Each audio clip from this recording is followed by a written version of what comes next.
Bonsoir et bienvenue dans un nouveau voyage à travers les siècles, là où résonnent encore les coups de marteau sur la pierre et où s'élèvent vers le ciel les plus audacieuses prières de l'humanité. Ce soir, nous pénétrons dans l'intimité d'un chantier extraordinaire, celui de la cathédrale Notre-Dame de Chartres, en cette année de grâce 1200, quand la foi se faisait architecture et que la pierre prenait vie sous les mains des bâtisseurs.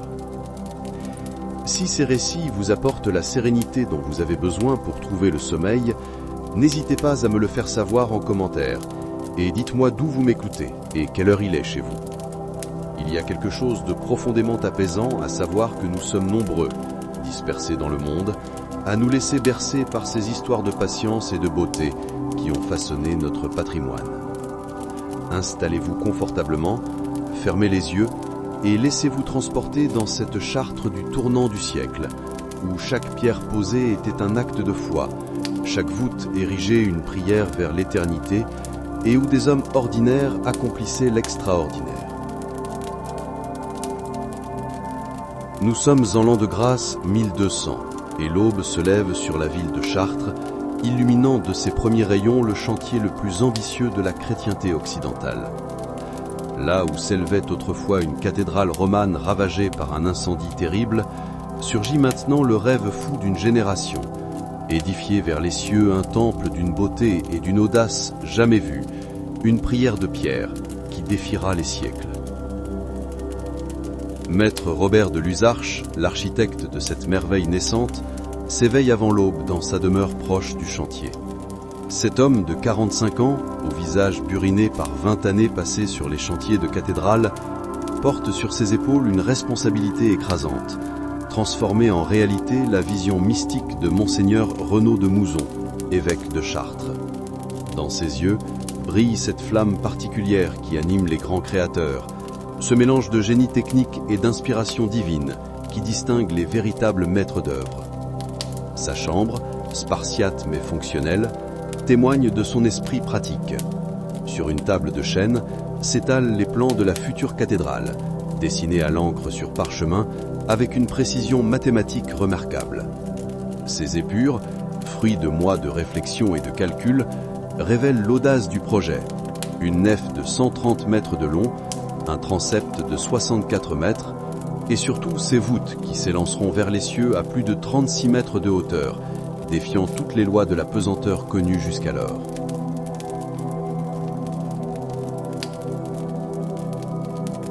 Car Maître Robert n'est pas seulement un constructeur, c'est un inventeur, un révolutionnaire de l'architecture qui ose rêver l'impossible. Formé dans les ateliers des cathédrales de Sens et de Saint-Denis, il a assimilé les innovations techniques les plus audacieuses de son temps. L'arc-boutant qui reporte le poids des voûtes vers l'extérieur, la croisée d'ogive qui permet de construire toujours plus haut, les murs rideaux qui laissent entrer une lumière jamais vue dans les sanctuaires chrétiens. Mais au-delà de la prouesse technique, Maître Robert poursuit un idéal mystique. Créer un espace où l'âme humaine puisse s'élever vers Dieu, où la beauté terrestre devienne reflet de la beauté céleste. Chaque proportion de sa cathédrale obéit aux nombres sacrés révélés dans les Écritures. Chaque élément architectural participe d'une symbolique théologique savamment orchestrée. Pierre Montfaucon, maître tailleur de pierre, arrive sur le chantier avant même que les cloches de matine n'aient sonné. Cet homme de 35 ans, aux mains déformées par 20 années de labeur, incarne cette aristocratie ouvrière qui fait la grandeur des chantiers cathédraliques. Fils de tailleur de pierre, formé dès l'enfance au contact de la matière, il possède cette science intuitive de la pierre qui ne s'apprend dans aucune école. Ses yeux exercés savent reconnaître d'un coup d'œil la qualité d'un bloc de calcaire, deviner les tensions internes qui le traversent, prévoir ses réactions aux intempéries. car la pierre de Berchères, extraite des carrières voisines, possède ses caprices et ses exigences. Tendre quand elle sort de terre, elle durcit au contact de l'air et peut se fendre si elle n'est pas travaillée dans les règles de l'art. Pierre Montfaucon examine ce matin un bloc de calcaire destiné à devenir l'un des chapiteaux de la nef. Ses doigts parcourent la surface rugueuse, détectant les veines, les fissures imperceptibles, les zones de densité différentes qui détermineront l'orientation de la taille. Car chaque pierre possède son caractère propre, et un bon tailleur doit savoir l'écouter avant de la transformer. Dans son atelier, couvert, aménagé contre les murs de l'ancienne cathédrale, résonnent déjà les coups réguliers des ciseaux sur la pierre. Une dizaine de compagnons travaillent sous sa direction, chacun spécialisé dans un type de sculpture particulier. Maître Guillaume excelle dans les feuillages, créant ses chapiteaux ornés de vignes et de feuilles d'acanthe qui semblent frémir sous la brise. Jean le Jeune, malgré ses 20 ans, manie le ciseau avec une précision remarquable pour sculpter les figures humaines et les visages des saints. Car l'art roman cède progressivement la place à un style nouveau, plus expressif, plus humain.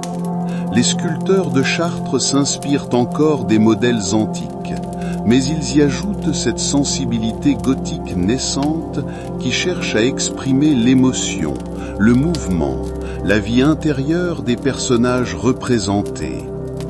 Maître Geoffroy Le Verrier arrive dans son atelier alors que les premières lueurs du jour filtrent à travers les fenêtres provisoires. Cet homme de 50 ans porte dans ses yeux la fatigue noble de celui qui passe ses journées à domestiquer la lumière et le feu. Car l'art du vitrail, qui atteint à Chartres son apogée, demande une maîtrise technique et artistique extraordinaire. Dans son four, qu'il a fait construire selon les secrets appris dans les ateliers de Saint-Denis, les pièces de verre cuisent lentement, prenant ces couleurs éclatantes qui feront bientôt chanter la lumière dans la nouvelle cathédrale. Le bleu de Chartres, cette teinte unique au monde dont il garde jalousement la formule, résulte d'un mélange subtil de cobalt et d'oxyde métallique qu'il faut doser avec une précision d'alchimiste. Ses assistants préparent déjà les cartons des futures verrières. Ces dessins grandeur nature, tracés sur parchemin, serviront de guide pour la découpe et l'assemblage des verres colorés. Chaque scène raconte un épisode de la Bible ou de la vie des saints, transformant la cathédrale en un immense livre d'images pour l'édification des fidèles illettrés. Mais Maître Geoffroy ne se contente pas de reproduire les modèles traditionnels. Il innove constamment, expérimente de nouvelles techniques, cherche ces effets de transparence et de profondeur qui donneront aux verrières de Chartres leur caractère unique. Il vient ainsi de mettre au point une méthode pour créer des dégradés colorés qui permettront de modeler les visages avec un réalisme saisissant. Frère Anselme, trésorier du chapitre cathédralique, commence sa journée par l'examen des comptes du chantier. Ce moine bénédictin de 40 ans, fin lettré et administrateur avisé, porte la lourde responsabilité du financement de l'œuvre.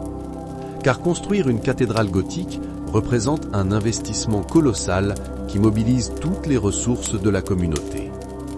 Dans son scriptorium aménagé près du chœur provisoire, il vérifie minutieusement chaque dépense. Achat de pierres dans les carrières de Berchères, transport par chariot jusqu'au chantier, salaire des ouvriers, nourriture des équipes, entretien des outils et des machines. Chaque sou doit être justifié car l'argent manque toujours sur ces chantiers qui s'étalent sur des décennies. Les ressources proviennent de sources multiples, dont des fidèles, legs testamentaires, offrande des pèlerins qui viennent vénérer la précieuse relique de la Sainte Cunique, et surtout les revenus considérables des foires de Chartres qui enrichissent le chapitre. Mais il faut aussi compter sur la générosité du roi Philippe Auguste et des grands seigneurs de la région, sensibles au prestige qu'apporte la construction d'une cathédrale exceptionnelle. Frère Anselme correspond régulièrement avec les autres chantiers cathédraliques de France pour échanger des informations techniques et financières. Cette solidarité entre bâtisseurs permet de résoudre les problèmes communs et d'accélérer la diffusion des innovations. Les secrets de l'art gothique se propagent ainsi d'un chantier à l'autre, créant cette unité stylistique qui caractérise l'architecture du XIIIe siècle. Maître Jean Langlois, charpentier royal, inspecte ce matin la forêt de chênes qui formera la charpente de la nouvelle cathédrale. Cette forêt suspendue au-dessus des voûtes représente un défi technique considérable. Porter le poids immense de la couverture de plomb tout en résistant aux poussées latérales exercées par les vents. Chaque poutre de cette charpenterie monumentale a été choisie avec un soin extrême. Les chênes, abattus en hiver quand la sève ne circule plus, ont séché pendant 2 années complètes avant d'être équarris. Maître Jean connaît personnellement chaque arbre de sa forêt. Celui-ci donnera une sablière parfaite, celui-là se transformera en ferme majestueuse, ce troisième fournira les chevrons les plus résistants. L'art de la charpenterie médiévale atteint à Chartres une sophistication remarquable. Chaque assemblage obéit à des règles géométriques précises. Chaque joint est calculé pour distribuer équitablement les charges. Ces charpentiers, héritiers d'une tradition millénaire, maîtrisent des techniques que nos ingénieurs modernes redécouvrent avec admiration. Dame Aélise de Montfort, veuve du seigneur de Nogent-le-Roi, arrive ce matin sur le chantier pour superviser le don considérable qu'elle destine à la construction. Cette femme de 50 ans, d'une piété exemplaire, consacre sa fortune à l'édification de la cathédrale en mémoire de son époux, mort en Terre Sainte. Son offrande permettra de financer l'une des chapelles du déambulatoire, qui portera à jamais les armes de sa famille. Car les donations ne sont pas anonymes. Chaque bienfaiteur souhaite que sa générosité soit rappelée aux générations futures par une inscription, un blason, une verrière à ses armes. Cette émulation entre donateurs stimule la générosité et accélère l'avancement des travaux. Dame Aëlle s'entretient longuement avec Maître Robert sur l'iconographie de sa chapelle. Elle souhaite que les sculptures évoquent la croisade de son mari, que les verrières racontent l'histoire de Saint-Louis, roi de France, que l'autel soit orné des plus belles pierres précieuses. Cette personnalisation de l'espace sacré témoigne de la piété aristocratique du temps, qui conçoit la cathédrale comme un livre de pierre racontant l'histoire des familles autant que celle du salut. Petit Thomas, apprenti tailleur de pierre âgé de 12 ans, arrive sur le chantier en même temps que l'équipe du matin. Fils d'un paysan de la région, il a été confié à Maître Pierre pour apprendre le noble métier de la pierre. Ses journées commencent par les tâches les plus humbles: balayage de l'atelier, affûtage des outils, transport des blocs depuis les carrioles jusqu'aux établis. Mais déjà Maître Pierre lui enseigne les rudiments de son art. Comment tenir correctement le ciseau, comment frapper avec précision, comment lire les veines de la pierre, comment éviter les éclats qui pourraient blesser. Car le métier de tailleur de pierre s'apprend lentement, par l'observation patiente et la répétition des gestes justes. Thomas rêve du jour où il pourra sculpter lui aussi ces chapiteaux merveilleux qui ornent les colonnes, ces tympans historiés qui racontent la gloire divine. Pour l'instant, il se contente d'ébaucher les formes simples sur des chutes de pierre sous l'œil bienveillant de son maître qui corrige ses erreurs et encourage ses progrès.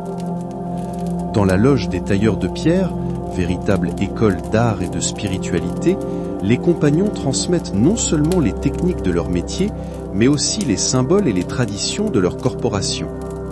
Ils apprennent aux apprentis que chaque pierre posée dans une cathédrale participe de l'œuvre divine, que leur travail terrestre s'inscrit dans le plan du salut universel. Maître Simon le maçon dirige ce matin l'élévation d'un pilier de la nef. Cette opération délicate mobilise une équipe de 20 hommes et nécessite l'emploi de machines ingénieuses. Poulies, cabestans, échafaudages complexes qui permettent de hisser des blocs pesant plusieurs tonnes à des hauteurs vertigineuses.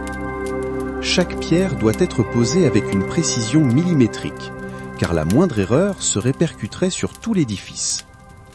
Maître Simon vérifie personnellement l'horizontalité de chaque assise à l'aide de son niveau à eau, contrôle la verticalité des colonnes avec son aplomb, mesure les écartements selon les cotes fixées par l'architecte.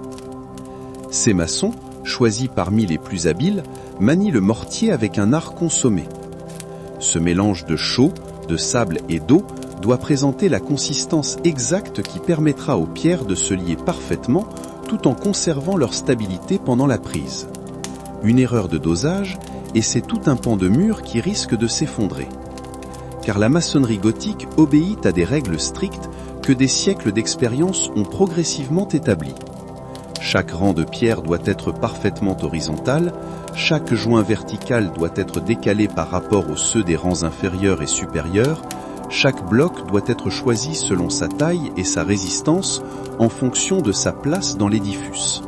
Frère Hugues, moine enlumineur du scriptorium de l'abbaye de Saint-Père, travaille depuis des mois sur les dessins préparatoires des futures sculptures du portail principal. Ces cartons, tracés avec un soin minutieux, serviront de modèle aux imagiers qui sculpteront dans la pierre les scènes du jugement dernier. Chaque figure obéit à un programme iconographique savamment élaboré par les théologiens du chapitre. Le Christ en gloire occupe le centre du tympan, entouré des symboles des évangélistes et des 24 vieillards de l'Apocalypse. Les voussures se peuplent d'anges musiciens, de prophètes et de saints, tandis que le linteau raconte la résurrection des morts et la séparation des élus et des damnés. Cette iconographie complexe transforme le portail en véritable théologie de pierre, accessible aux humbles comme aux savants. Chaque détail possède sa signification symbolique. Chaque geste des personnages traduit un enseignement spirituel. Frère Hugues, nourri de culture théologique et formé aux techniques artistiques les plus raffinées, parvient à créer ces modèles qui allient beauté esthétique et profondeur doctrinale.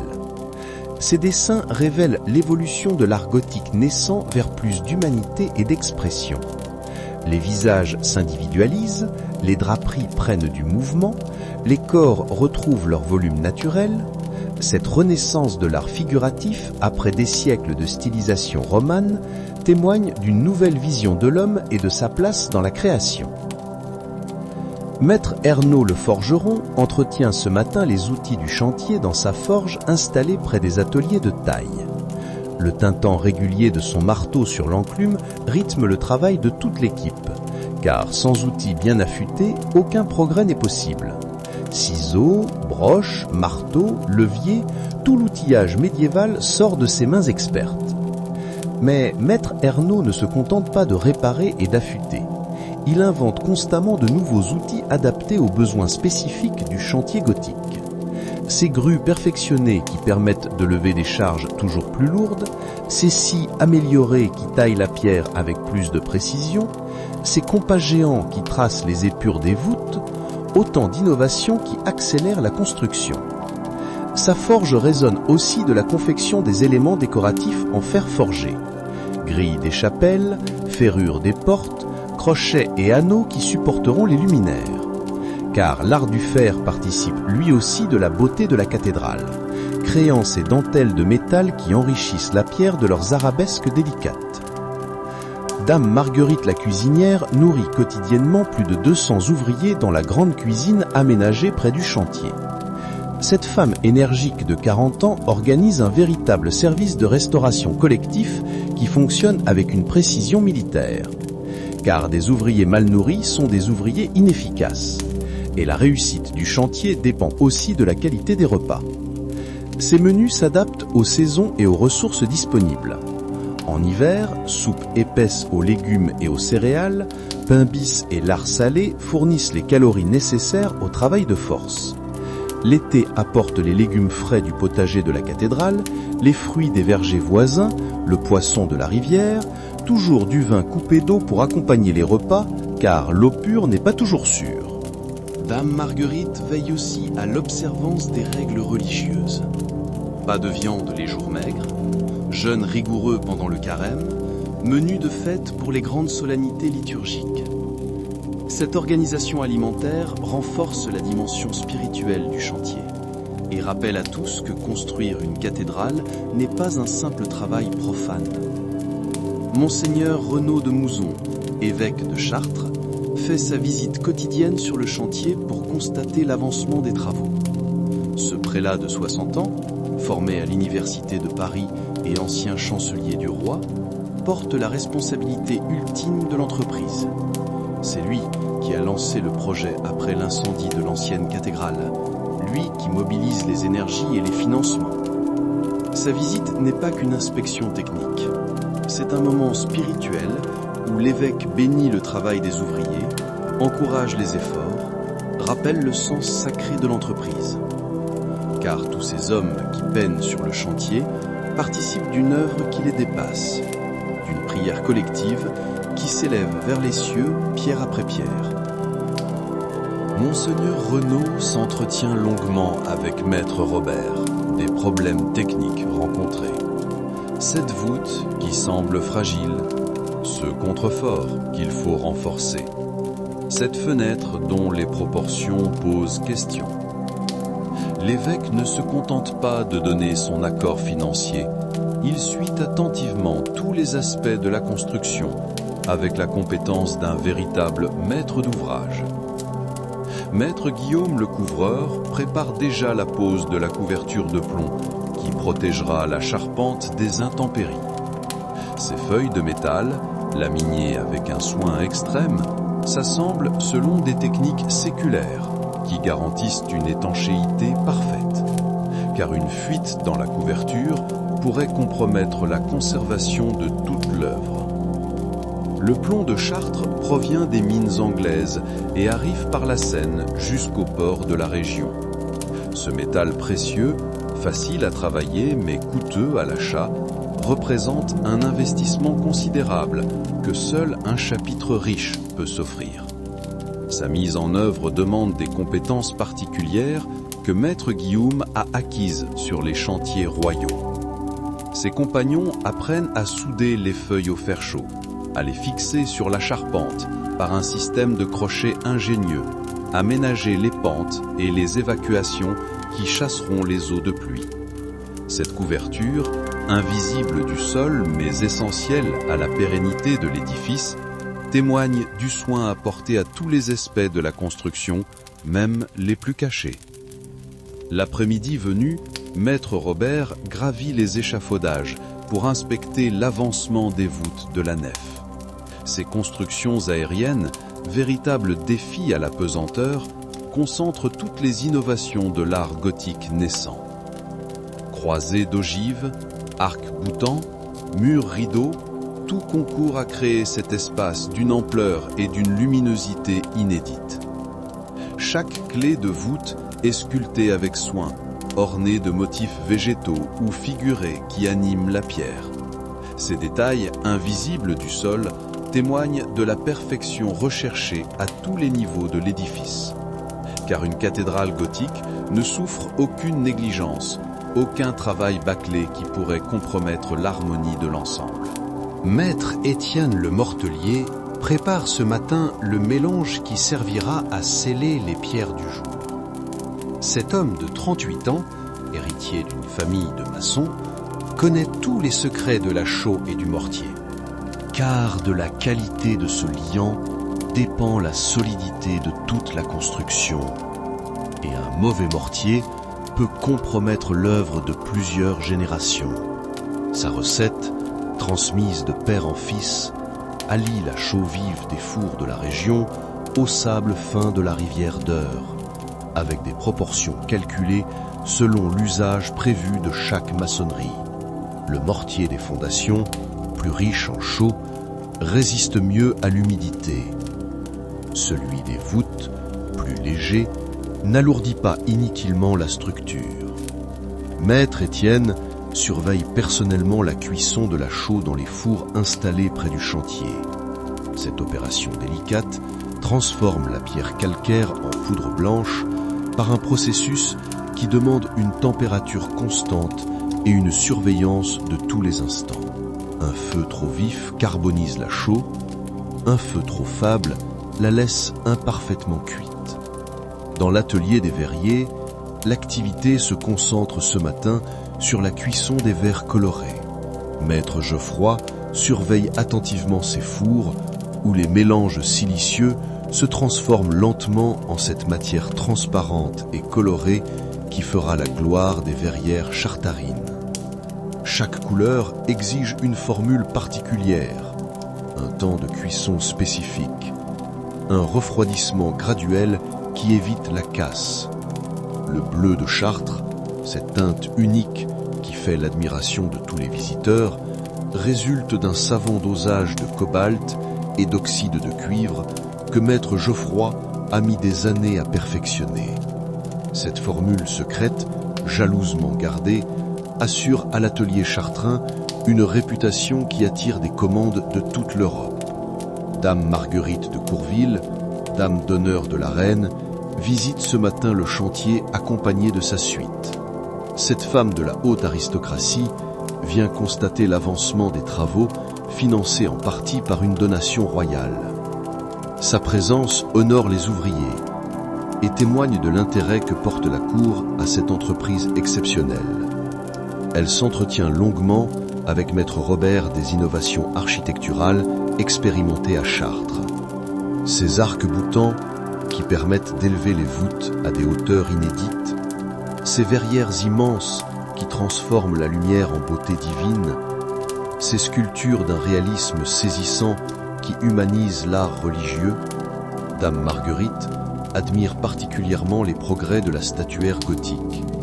Ces figures du portail royal, d'une élégance et d'une expressivité nouvelles, témoignent de l'évolution de l'art français vers plus de raffinement et de sensibilité. Elle y retrouve cette recherche de beauté qui caractérise l'art de cour de son époque. Frère Guillaume, sacristain de la cathédrale, prépare les futures cérémonies qui se dérouleront dans le nouveau sanctuaire.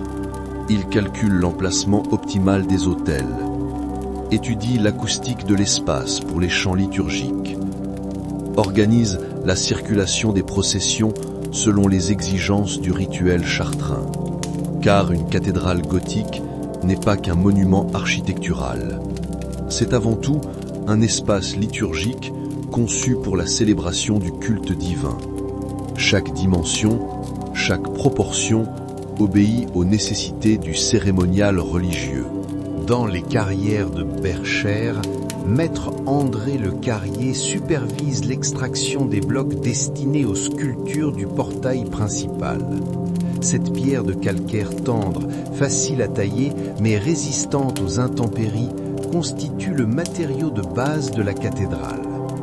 Sa qualité exceptionnelle permet aux sculpteurs de réaliser ces détails fins qui font l'admiration des contemporains. L'extraction obéit à des règles précises que des générations de carriers ont établies. Il faut suivre les veines naturelles de la pierre, éviter les zones fissurées, choisir les blocs selon leur destination future. Une pierre destinée aux fondations n'a pas les mêmes exigences qu'une pierre promise à la sculpture ornementale. Maître André connaît personnellement chaque parcelle de sa carrière. Il sait où trouver les blocs les plus homogènes pour les colonnes, les pierres les plus fines pour les chapiteaux, les masses les plus importantes pour les contreforts. Cette science empirique, transmise de génération en génération, constitue l'un des fondements techniques de l'architecture gothique. Le transport de ces blocs monumentaux depuis la carrière jusqu'au chantier représente un défi logistique considérable.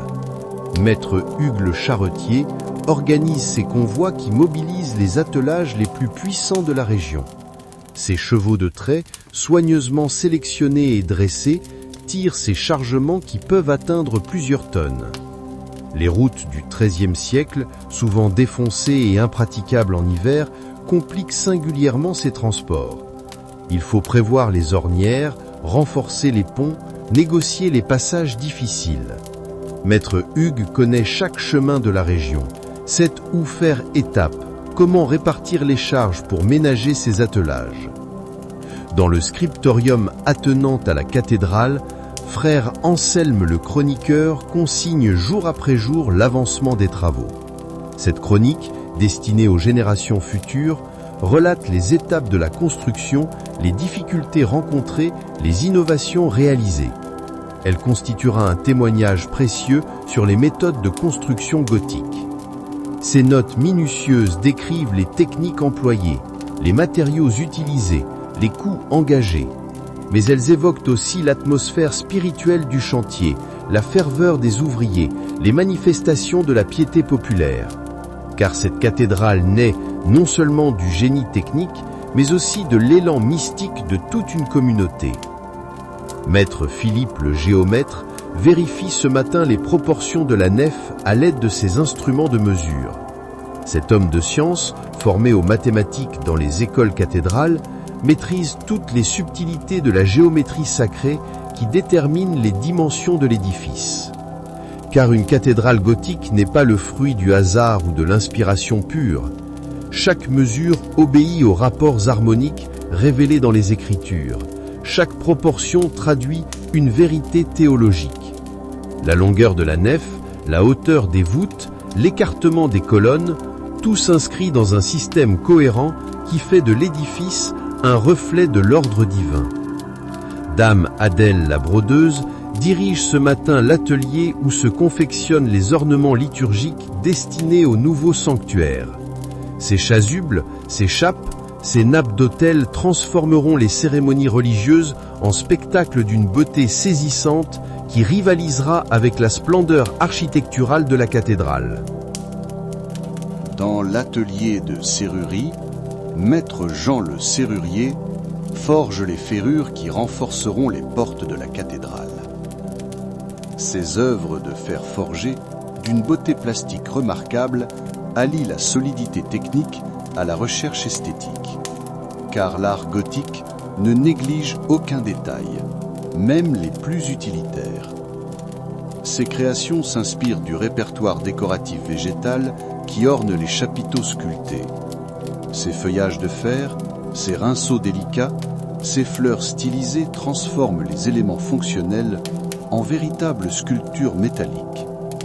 Cette transposition des motifs d'un art vers l'autre enrichit considérablement le vocabulaire décoratif de la cathédrale.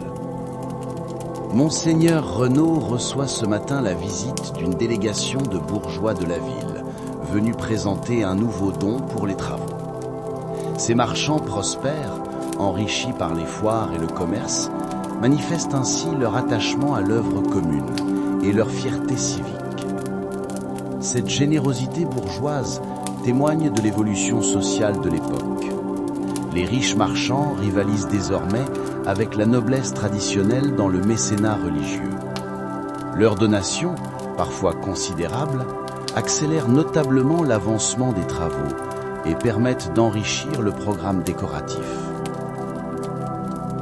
L'après-midi venu, Maître Robert convoque tous les maîtres d'œuvre pour faire le point sur l'avancement général du chantier. Cette réunion hebdomadaire permet de coordonner les différents corps de métier et de résoudre les problèmes techniques qui ne manquent pas de surgir dans une entreprise aussi complexe. Chaque maître présente l'état de ses travaux, signale les difficultés rencontrées, propose les solutions envisagées. Ces échanges techniques enrichissent constamment les méthodes de construction et permettent d'éviter les erreurs qui pourraient compromettre la solidité de l'édifice. Dans l'atelier de dorure, Maître Benoît prépare les feuilles d'or qui orneront les éléments les plus précieux de la décoration. Cet art délicat, hérité de Byzance et perfectionné en Occident, donne aux détails sculptés un éclat qui rivalise avec celui des orfèvreries les plus raffinées. Sa technique, jalousement gardée, permet d'appliquer l'or sur la pierre avec une adhérence parfaite qui résistera au siècle. Ces rehautes dorés, parsemés avec parcimonie sur les éléments les plus significatifs, créent ces jeux de lumière qui animent toute la sculpture gothique. Dame Mao, abbesse du couvent voisin, visite le chantier accompagnée de ses religieuses. Ces femmes de prière apportent leur contribution à l'œuvre commune par leurs orations quotidiennes et leurs dons en nature. Leur présence rappelle la dimension spirituelle fondamentale de l'entreprise. Maître Thibault le plombier supervise ce matin l'installation des premières gouttières qui évacueront les eaux de pluie loin des murs. Ces ouvrages de plomberie, invisibles mais essentiels, protègent la maçonnerie de l'humidité qui pourrait compromettre sa conservation. Dans l'école cathédratique, Maître Alain enseigne les rudiments de la géométrie aux futurs clercs et aux apprentis architectes. Cette science, indispensable à la compréhension de l'art gothique, forme les intelligences au mystère de l'harmonie et de la proportion. Le soir venu, quand les derniers ouvriers quittent le chantier, Maître Robert fait sa tournée d'inspection quotidienne. Il vérifie la sécurité des échafaudages, contrôle la bonne conservation des matériaux, s'assure que les outils sont correctement rangés. Dans l'atelier de menuiserie, Maître Eudes façonne les stalles du chœur qui accueilleront les chanoines lors des offices. Ces sièges sculptés, véritables chefs-d'œuvre d'ébénisterie, allient confort liturgique et beauté décorative. Chaque miséricorde raconte une histoire. Chaque accoudoir s'orne de motifs symboliques qui enrichissent la méditation des prêtres.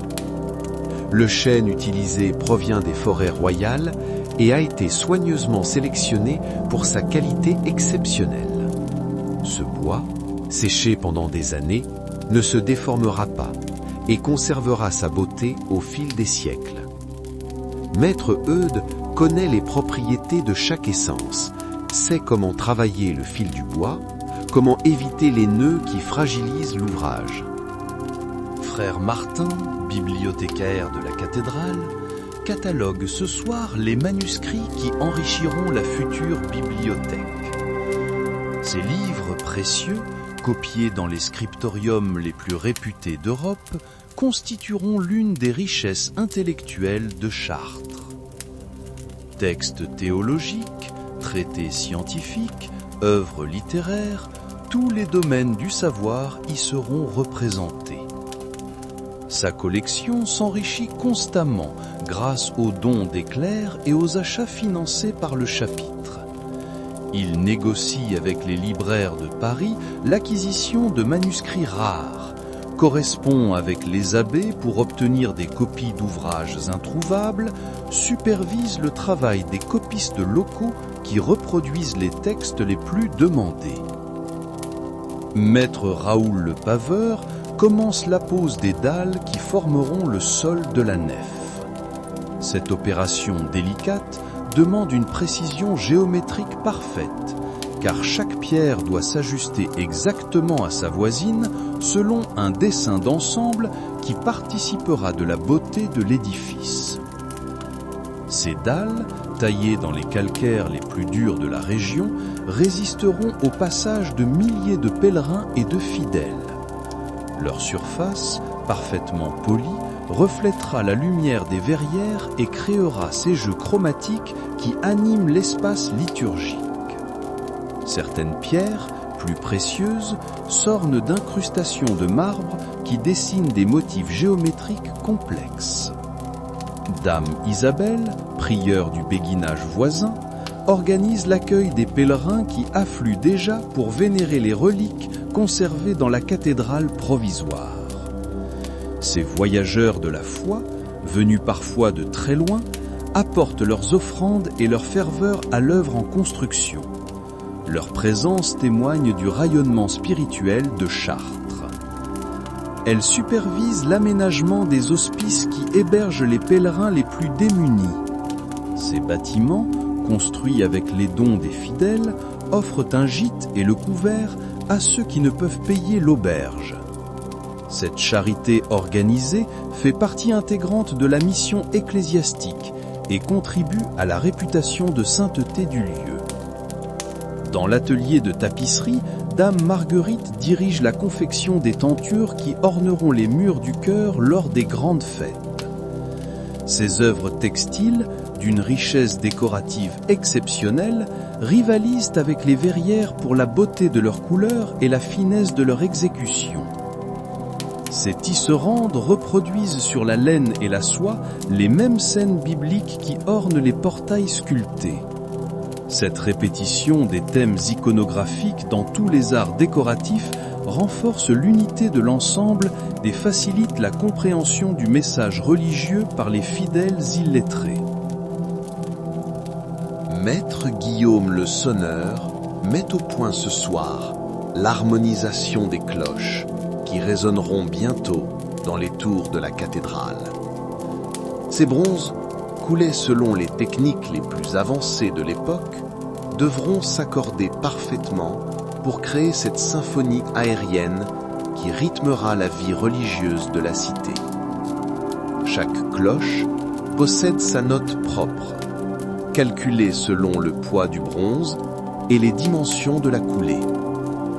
Maître Guillaume maîtrise toutes les subtilités de cet art complexe qui allie la science acoustique à l'esthétique musicale.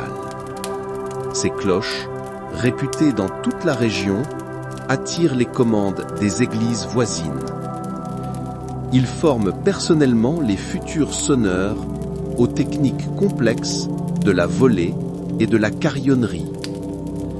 Ces hommes, véritables musiciens du bronze, devront maîtriser les rythmes liturgiques et les codes sonores qui ponctuent les cérémonies religieuses. Leur art, apparemment simple, demande une formation longue et une pratique constante. Du haut de ses voûtes naissantes, Maître Robert contemple le paysage de Chartres qui s'étend à ses pieds. La ville prospère bénéficie de la présence du chantier cathédralique qui attire artisans, marchands et pèlerins de toute l'Europe. Les auberges ne désemplissent pas, les ateliers tournent à plein régime, les foires s'enrichissent de cette clientèle venue admirer les merveilles en construction. Car une cathédrale en chantier devient rapidement un centre d'attraction qui rayonne bien au-delà de ses murs. Les innovations techniques expérimentées à Chartres se diffusent vers d'autres chantiers. Les artistes formés ici partent enrichir d'autres œuvres. Les méthodes mises au point ici font école dans toute la chrétienté. Maître Nicolas le sculpteur travaille ce soir à la lueur des chandelles sur l'une des figures du portail royal. Cette statue de la reine de Saba, destinée à orner l'ébrasement gauche, demande une précision de détail qui ne souffre aucune approximation.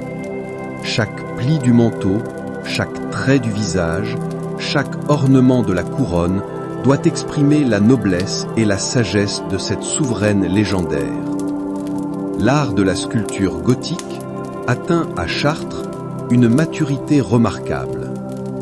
Finie la rigidité romane, les corps retrouvent leur souplesse naturelle, les visages s'humanisent, les draperies ondulent avec grâce. Cette révolution esthétique témoigne d'une nouvelle vision de l'art religieux qui cherche à émouvoir autant qu'à enseigner. Maître Nicolas s'inspire des modèles antiques conservés dans les collections de l'évêché, mais il y ajoute cette sensibilité gothique qui caractérise son époque.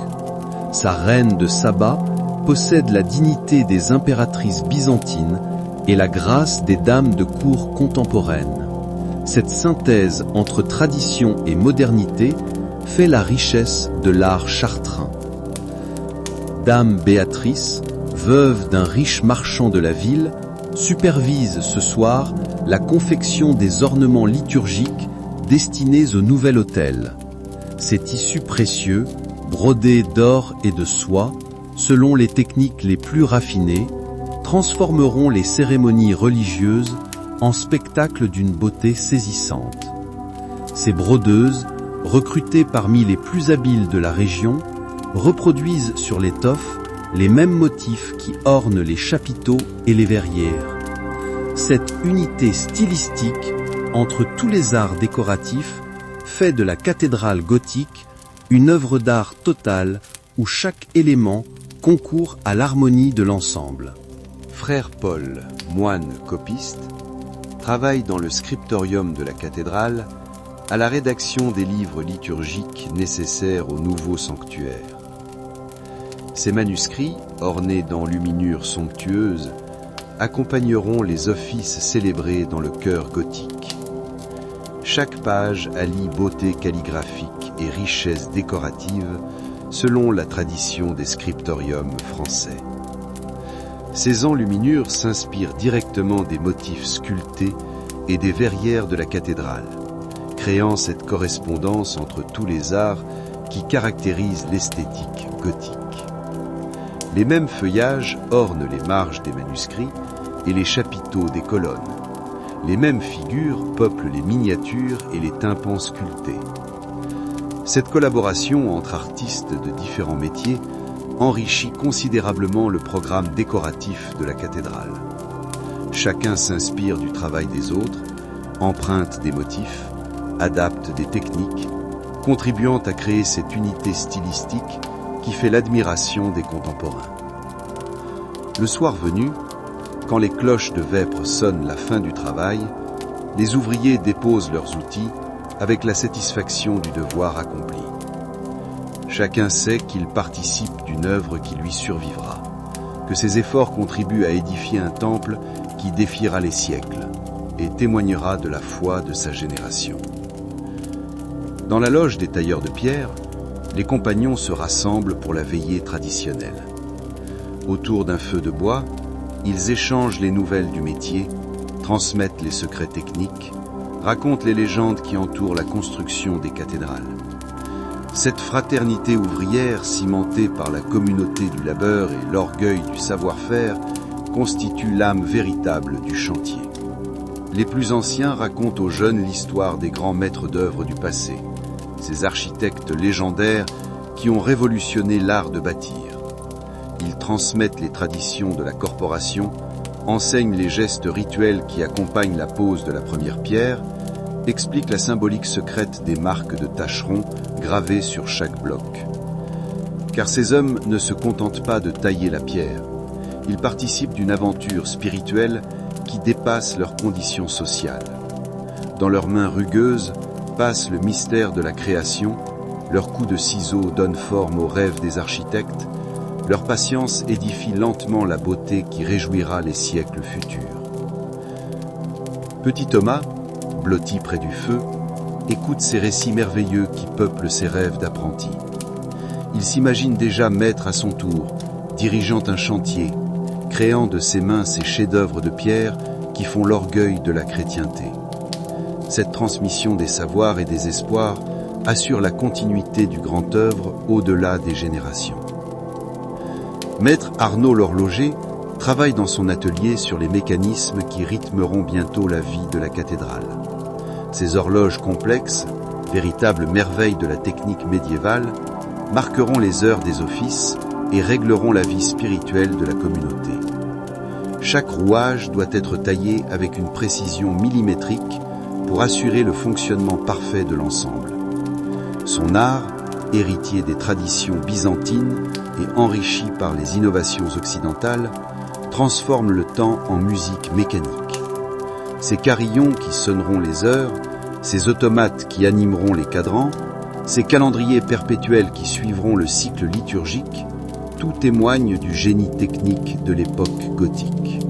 Dame Agnès la tisseuse dirige l'atelier où se confectionnent les tapis et tentures qui orneront le sanctuaire lors des grandes solennités.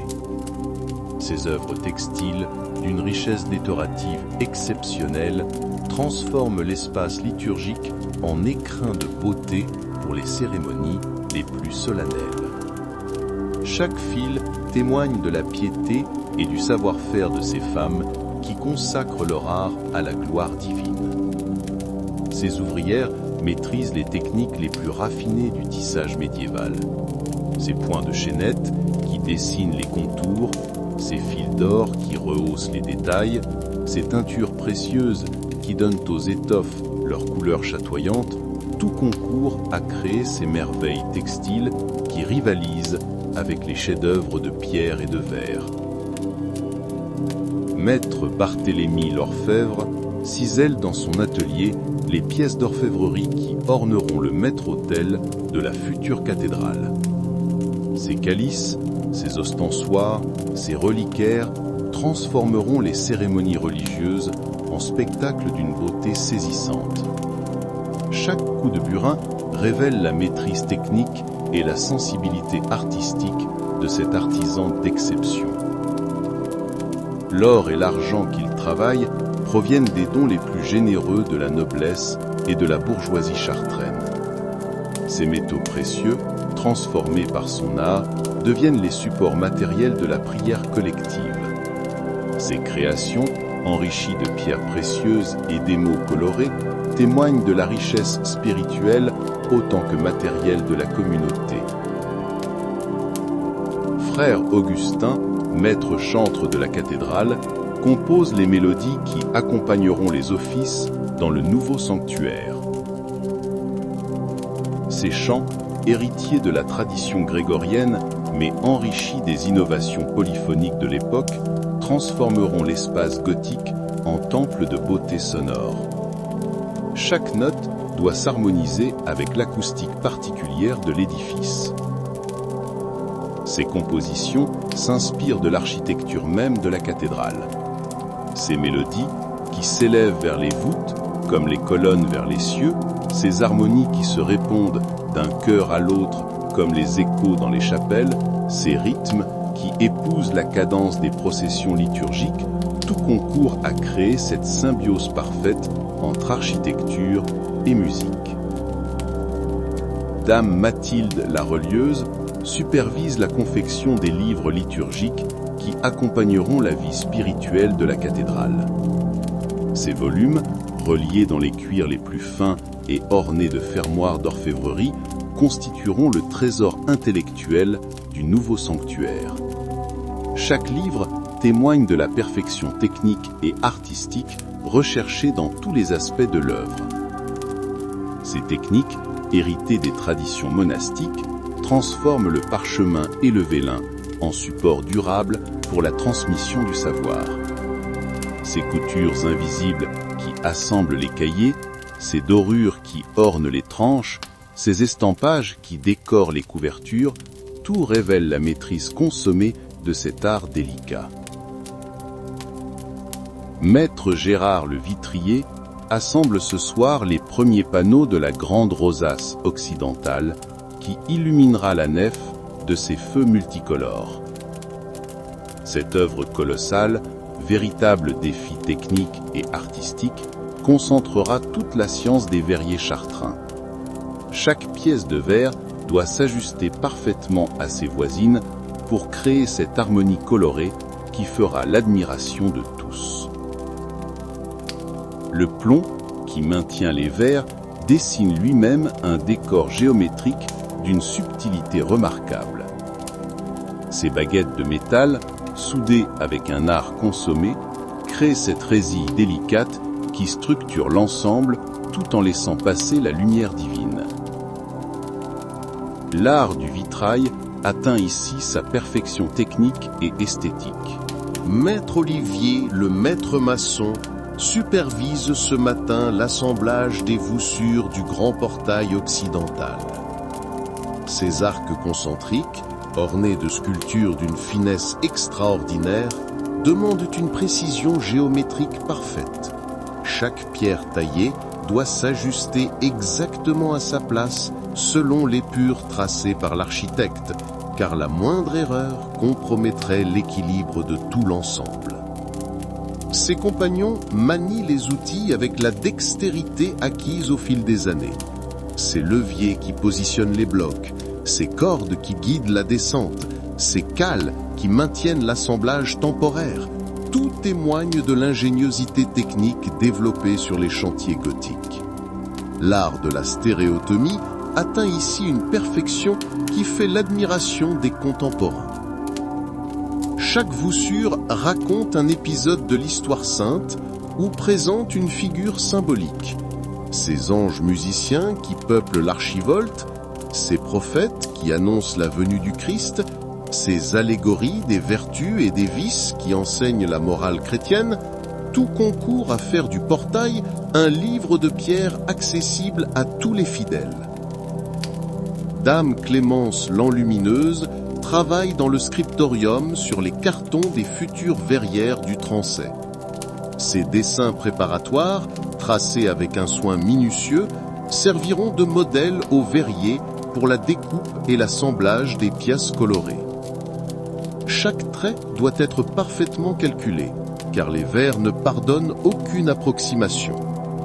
Son art s'inspire de la miniature des manuscrits, mais s'adapte aux exigences particulières du vitrail, ses couleurs pures qui chanteront sous la lumière, ses contours simplifiés qui resteront lisibles à distance, ses expressions stylisées qui toucheront l'âme des fidèles. Tout révèle la maîtrise de cette femme artiste qui égale les plus grands maîtres de son temps. Ces modèles circulent d'atelier en atelier, inspirant sculpteurs et orfèvres autant que verriers. Cette unité stylistique entre tous les arts décoratifs fait de la cathédrale gothique une œuvre d'art totale où chaque métier enrichit l'ensemble de sa contribution particulière. Maître Rodolphe, le charpentier, vérifie l'assemblage de la charpente du transept sud. Cette construction aérienne, véritable prouesse technique, doit supporter le poids de la couverture tout en résistant aux poussées du vent. Chaque pièce de bois a été calculée selon sa fonction. Les entrées qui reprennent les poussées, les arbalétriers qui portent la couverture, les poinçons qui maintiennent l'ensemble. Ces apprentis apprennent les secrets des assemblages traditionnels. Ces tenons et mortaises qui s'emboîtent parfaitement, ces chevilles d'èche qui fixent les joints, ces entailles savamment calculées qui répartissent les charges, autant de techniques héritées des charpentiers de marine et adaptées aux exigences de l'architecture religieuse. Le bois utilisé provient des forêts royales soigneusement sélectionnées. Ces chênes centenaires, abattus selon les phases lunaires et séchés pendant des années, offrent la résistance et la durabilité nécessaires à une construction destinée à traverser les siècles. Frère Dominique, sacristain de la cathédrale, organise déjà le transfert des reliques qui seront conservées dans le nouveau sanctuaire. Ces trésors spirituels, authentifiés par les plus hautes autorités ecclésiastiques, constitueront l'âme mystique de la cathédrale gothique. Leur présence transformera l'édifice en lieu de pèlerinage et d'intercession. Parmi ces reliques, la sainte tunique de la Vierge occupe la place d'honneur. Ce vêtement vénérable, don de l'empereur de Byzance, attire déjà les pèlerins de toute l'Europe et constitue une des richesses spirituelles les plus précieuses de la chrétienté occidentale. Dame Hermine, la cantatrice, répète avec ses choristes les motets polyphoniques qui résonneront bientôt sous les voûtes de la nouvelle cathédrale. Ces compositions savantes, héritières de la tradition grégorienne, mais enrichies des innovations musicales de l'époque, transformeront l'espace liturgique en temple de beauté sonore. Chaque voix doit s'harmoniser parfaitement avec l'acoustique particulière de l'édifice gothique. Ces élèves, recrutés parmi les plus doués de la maîtrise, apprennent les subtilités du chant mesuré.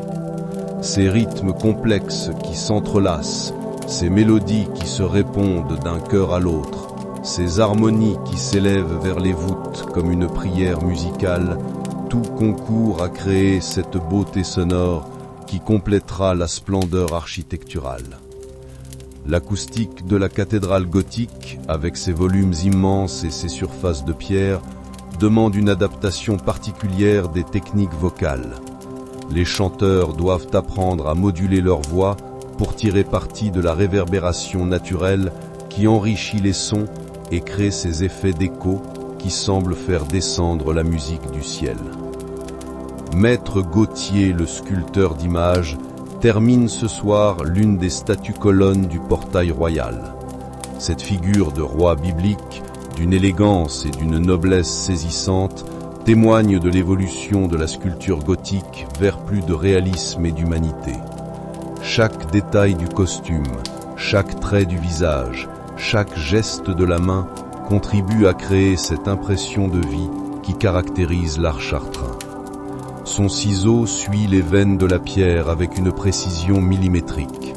Cette barbe finement bouclée, ces plis de manteau qui semblent flotter dans le vent, cette couronne délicatement ciselée, révèle la maîtrise technique de l'artiste autant que sa sensibilité esthétique. L'art de la sculpture monumentale atteint ici une perfection qui influence tous les chantiers contemporains. Les modèles qu'il utilise s'inspirent de l'art antique redécouvert, mais s'enrichissent de cette spiritualité gothique qui transfigure la matière. Ces personnages possèdent la noblesse des statues antiques et la ferveur mystique de l'art chrétien, créant cette synthèse unique qui fait la grandeur de l'art français du XIIIe siècle. Frère Jérôme, l'astronome, calcule dans son observatoire l'orientation exacte de la future cathédrale. Cette science indispensable à la construction des édifices religieux détermine l'axe est-ouest qui permettra au soleil levant d'illuminer le cœur lors des offices de l'aurore. Chaque mesure doit être d'une précision parfaite, car l'orientation d'une cathédrale engage sa symbolique cosmique. Ses instruments, astrolabes et armilles, lui permettent de déterminer avec exactitude la position des astres et les cycles saisonniers. Cette science héritée des astronomes arabes et enrichie par les savants occidentaux transforme la construction en acte cosmique qui inscrit l'édifice dans l'harmonie universelle. Les calculs de Frère Jérôme déterminent aussi l'emplacement des fenêtres et la disposition des verrières selon les moments liturgiques. Ces jeux de lumière qui animeront l'espace sacré, ces couleurs qui changeront selon les heures et les saisons, ces effets dramatiques qui souligneront les grandes fêtes religieuses, tout obéit à cette science de l'orientation qui fait du bâtiment un instrument de mesure du temps sacré. Dame Péronnelle, la brodeuse d'or, supervise la confection des ornements sacerdotaux destinés aux grandes cérémonies. Ces chasubles, ces dalmatiques, ces chapes transformeront les célébrants en figures de beauté liturgique qui rivalisera avec la splendeur architecturale de la cathédrale. Chaque point de broderie témoigne de la piété et du savoir-faire de ces artistes textiles. Maître Hugues le fondeur supervise dans son atelier la coulée des grandes cloches qui sonneront bientôt depuis les tours de la cathédrale. Cette opération délicate, qui transforme le bronze en fusion en instrument de musique sacrée, demande une maîtrise technique extraordinaire. Chaque cloche doit produire une note pure et résonante qui s'accordera parfaitement avec ses compagnes pour créer cette symphonie aérienne qui rythmera la vie religieuse de Chartres. Le bronze qu'il utilise provient d'un mélange savamment dosé de cuivre et d'étain, enrichi parfois d'argent pour donner au son cette pureté cristalline qui fait la réputation des cloches chartarines. Cette alchimie métallurgique, jalousement gardée par les maîtres fondeurs, transforme les métaux vils en instruments de beauté sonore. Ces moules, façonnés dans l'argile selon des techniques séculaires, doivent reproduire fidèlement les formes calculées pour obtenir les fréquences désirées.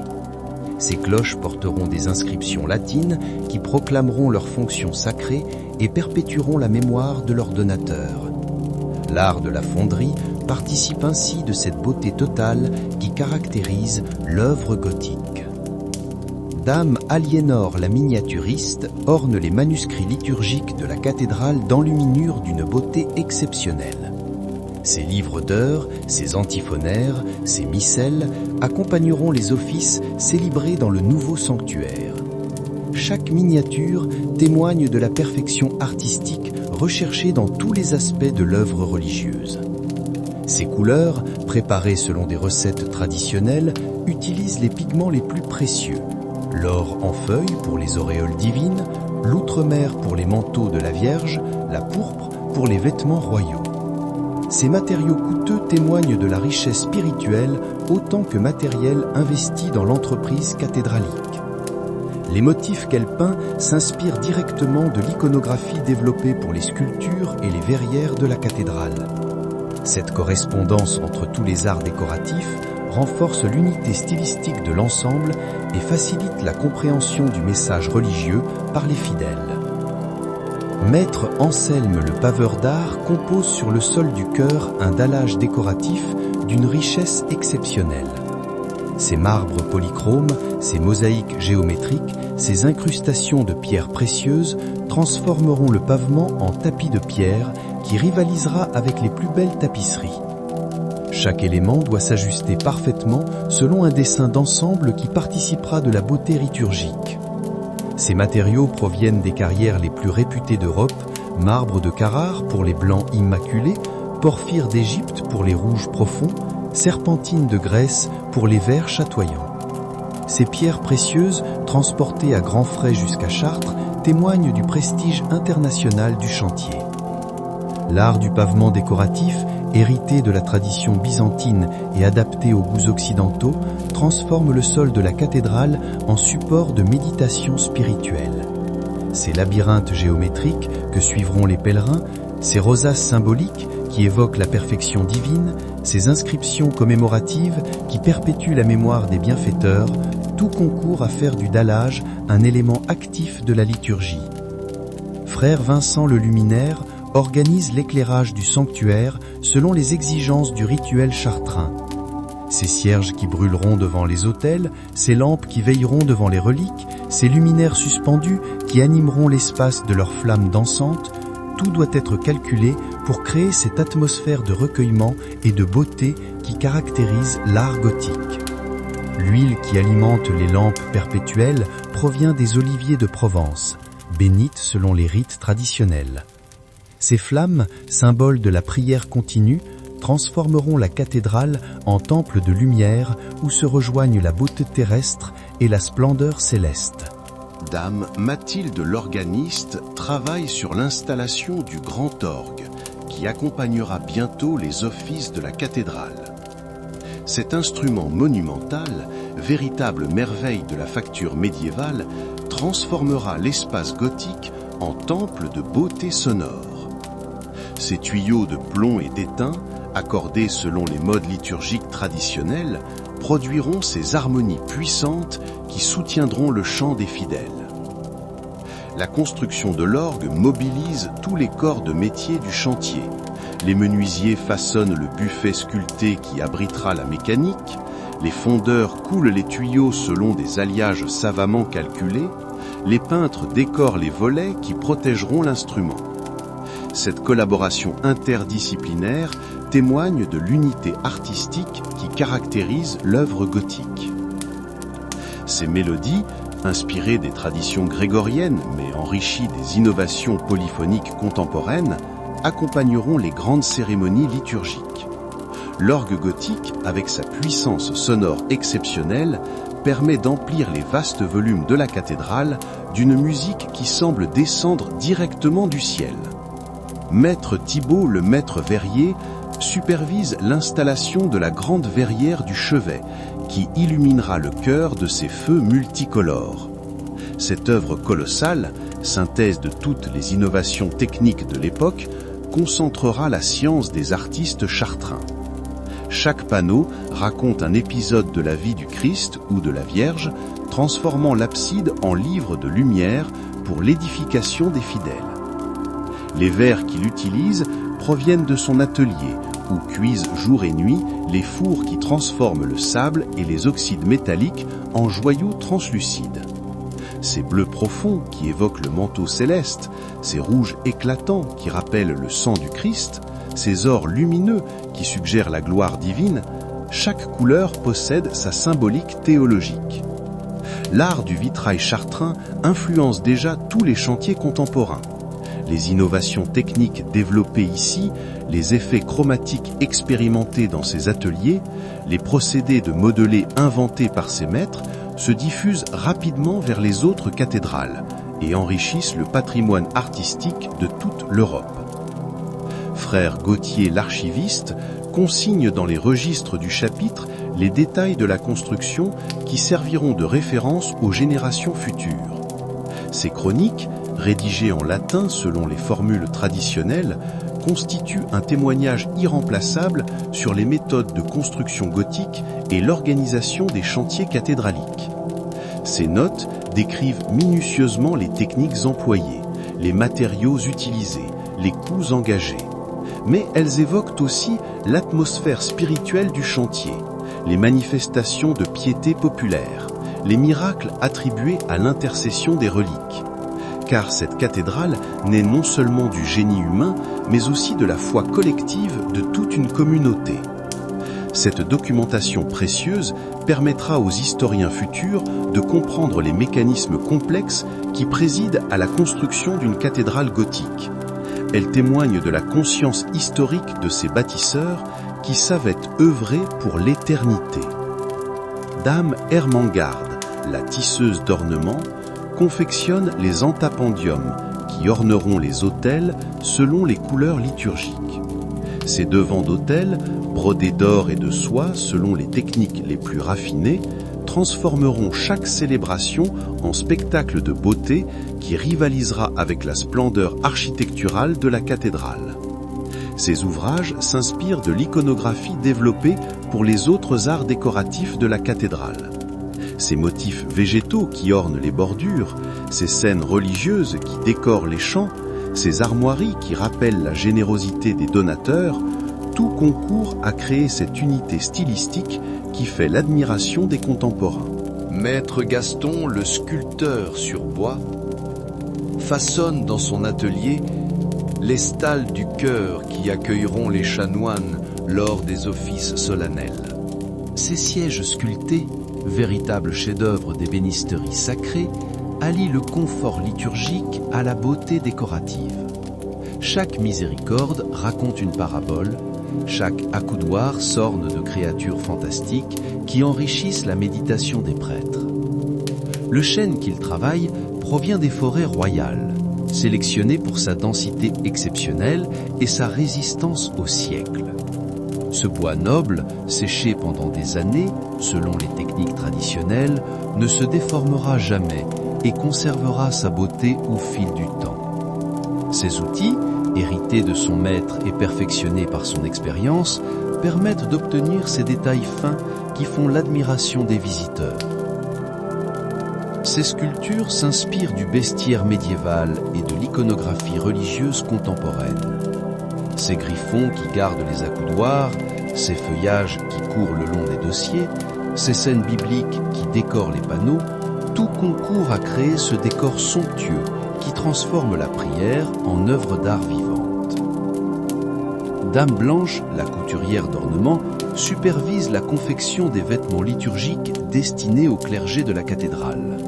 Ces aubes immaculées, ces surplis délicatement brodés et ces étoles richement ornées transformeront les célébrants en figures de beauté sacrée qui s'harmoniseront avec la splendeur architecturale du sanctuaire. Ces tissus, l'un de Flandre pour la finesse, soit de Byzance pour l'éclat, proviennent des centres textiles les plus réputés d'Europe. Ces matières précieuses, travaillées selon les techniques les plus raffinées, témoignent de l'importance accordée à tous les aspects de la liturgie cathédralique. Les broderies qu'elle dirige reproduisent les mêmes motifs symboliques qui ornent les chapiteaux et les verrières. Cette correspondance entre tous les arts décoratifs renforce l'unité esthétique de l'ensemble et facilite la compréhension du message spirituel par les fidèles, lettrés ou non. Maître Renaud, le ferronnier d'art, forge les grilles qui protégeront les chapelles les plus précieuses de la cathédrale. Ces œuvres de fer, d'une élégance et d'une solidité remarquables, allient la fonction protectrice à la recherche esthétique. Chaque barre est travaillée comme un élément décoratif. Chaque assemblage devient prétexte à ornements délicats. Ces créations s'inspirent du vocabulaire décoratif végétal qui caractérise l'art gothique naissant. Ces rinceaux de fer qui qui imitent les vignes sculptées, ces feuillages métalliques qui évoquent les chapiteaux floraux, ces entrelacs géométriques qui rappellent les motifs des manuscrits, tout témoigne de cette unité artistique qui traverse tous les métiers du chantier. L'art de la ferronnerie, longtemps cantonné aux fonctions utilitaires, atteint ici une dimension esthétique qui influence durablement l'évolution des arts décoratifs. Ces innovations techniques et artistiques, développées à Chartres, se diffusent rapidement vers les autres chantiers et enrichissent le patrimoine métallurgique de l'époque. Frère Alla, le cérémonial, organise déjà les futures processions qui se dérouleront dans la cathédrale achevée. Ces cortèges liturgiques, véritables spectacles de beauté religieuse, transformeront l'espace gothique en théâtre sacré, où se déploiera toute la splendeur du culte catholique. Chaque geste doit être réglé selon les traditions chartarines et les exigences architecturales du nouveau sanctuaire. Ces plans détaillent les parcours processionnels, l'emplacement des stations, la disposition des luminaires et des ornements. Cette chorégraphie sacrée, savamment orchestrée, utilisera tous les espaces de la cathédrale pour créer ces moments d'émotion collective qui marquent les grandes fêtes religieuses. Dame Marguerite, la gardienne des reliques, prépare les chasses précieuses qui abriteront les trésors spirituels de la cathédrale. Ces reliquaires, véritables bijoux d'orfèvrerie sacrée, transformeront les fragments saints en objets de vénération d'une beauté saisissante. Chaque chasse raconte l'histoire du saint qu'elle contient par ses décors sculptés et ses inscriptions latines. L'or et l'argent qu'elle supervise proviennent des dons les plus généreux de la noblesse européenne. Ces métaux précieux, enrichis de pierres fines et d'émaux colorés, créent ces écrins dignes des reliques qu'ils protègent. L'art de l'orfèvrerie religieuse atteint ici une perfection technique et esthétique qui influence tous les ateliers contemporains. Ces reliquaires deviendront les centres de dévotion qui attireront les pèlerins de toute la chrétienté. Cette dimension spirituelle du chantier, parfois oubliée au profit des aspects techniques, constitue pourtant l'âme véritable de l'entreprise cathédralique. Maître Guillaume le carillonneur met au point les derniers réglages des cloches qui sonneront bientôt depuis les tours de la cathédrale. Ces bronzes accordés formeront un ensemble harmonique qui rythmera la vie religieuse de Chartres et signalera aux populations environnantes les moments forts de la liturgie. Chaque cloche possède sa fonction propre dans cette symphonie aérienne. Son art, qui allie la science acoustique à la tradition musicale, transforme les tours de la cathédrale en instruments de musique monumentale. Ces sonneries, qui annonceront les offices, ces carillons qui égayeront les fêtes, ces glas qui accompagneront les funérailles, tout témoigne de cette dimension sonore de l'art gothique trop souvent négligée. Les techniques qu'il développe influencent déjà les autres chantiers cathédraliques. Cette science du bronze et de l'acoustique, perfectionnée sur le chantier chartrain, enrichit le patrimoine sonore de toute l'Europe chrétienne. Frère Thomas le bibliothécaire classe les derniers ouvrages qui enrichiront la bibliothèque de la cathédrale. Ces manuscrits précieux, témoins du savoir de l'époque, accompagneront la mission intellectuelle du nouveau sanctuaire. Théologie, philosophie, sciences naturelles, tous les domaines de la connaissance médiévale y seront représentés. Sa collection, constituée grâce aux dons des clercs lettrés et aux achats financés par le chapitre, rivalise déjà avec les plus riches bibliothèques monastiques. Ces livres, copiés dans les scriptoriums les plus réputés, témoignent du rayonnement intellectuel de Chartres autant que de sa prospérité matérielle. L'organisation qu'il met en place permettra aux étudiants et aux clercs de consulter facilement ces trésors du savoir. Cette fonction éducative de la cathédrale, souvent méconnue, constitue pourtant l'un des aspects essentiels de sa mission spirituelle et sociale. Dame Élisabeth, la maîtresse des novices, forme les jeunes filles qui consacreront leur vie au service de la cathédrale. Ces futures religieuses, recrutées dans les meilleures familles de la région, apprendront les arts nécessaires à l'entretien du sanctuaire. Broderie, chant liturgique, confection des ornements, soins des malades et des pèlerins. Leur formation, qui dure plusieurs années, allie l'apprentissage technique à l'éducation spirituelle. Ces femmes de prière contribueront au rayonnement de la cathédrale par leur dévouement discret mais efficace. Leur rôle, souvent invisible, s'avère pourtant indispensable au bon fonctionnement de l'institution cathédralique. L'école qu'elle dirige forme aussi les épouses des artisans du chantier aux techniques domestiques adaptées à la vie communautaire. Cette dimension familiale du chantier, rarement évoquée, constitue pourtant l'un des facteurs de sa réussite et de sa pérennité. La nuit tombe sur Chartres et les dernières lueurs embrasent les pierres de la cathédrale naissante. Dans cette heure crépusculaire, le chantier révèle sa beauté mystérieuse. Ses échafaudages se découpant contre le ciel comme les nervures d'un organisme vivant qui grandit vers les étoiles. Maître Robert effectue sa dernière ronde, gravissant les marches de bois vers les parties hautes. De cette hauteur, il contemple le miracle quotidien, cette cathédrale qui s'élève pierre après pierre vers sa perfection future. Chaque voûte terminée, chaque pilier dressé, leur approche de ce rêve architectural qu'ils portent depuis tant d'années. Dans les ateliers silencieux, les outils reposent, alignés sur les établis. Ces ciseaux polis par l'usage, ces marteaux aux manches usées, témoignent du labeur quotidien de ces hommes extraordinaires qui transforment la matière brute en beauté éternelle. Demain, dès l'aube, ils reprendront leur danse avec la pierre, le verre et le bois. Maître Pierre range ses outils dans le coffre de chêne qui ne le quitte jamais. Ces instruments, hérités de son père, constituent son bien le plus précieux. Avant de partir, il caresse le chapiteau qu'il achèvera demain. Ces feuilles d'acanthe qui s'épanouissent sous son ciseau, ces oiseaux prêts à s'envoler, ces visages expressifs participent de cette révolution esthétique qui humanise l'art religieux. Monseigneur Renaud médite devant les plans de sa cathédrale. Ces épures matérialisent un rêve qui dépasse sa propre existence.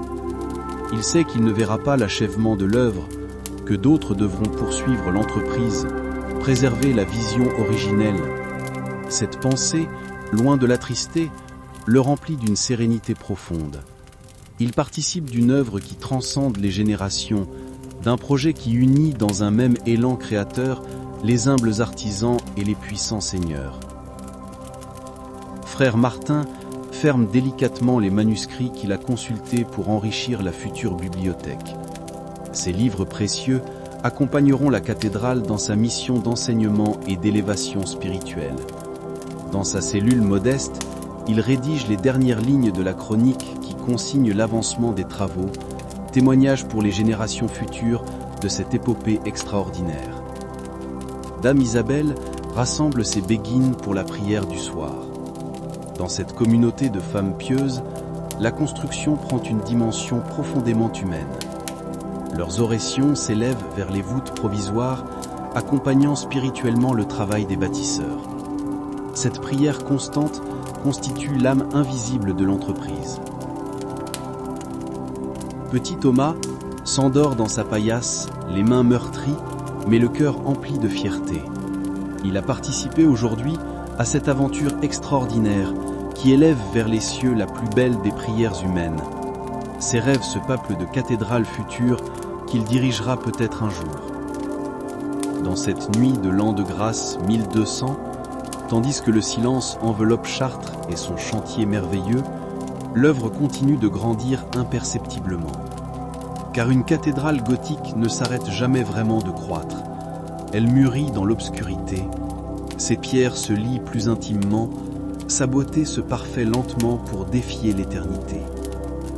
Ainsi s'achève cette journée exemplaire sur le chantier de Notre-Dame de Chartres, où des hommes ordinaires accomplissent l'extraordinaire, où la foi se fait architecture, où la beauté terrestre devient reflet de la beauté céleste.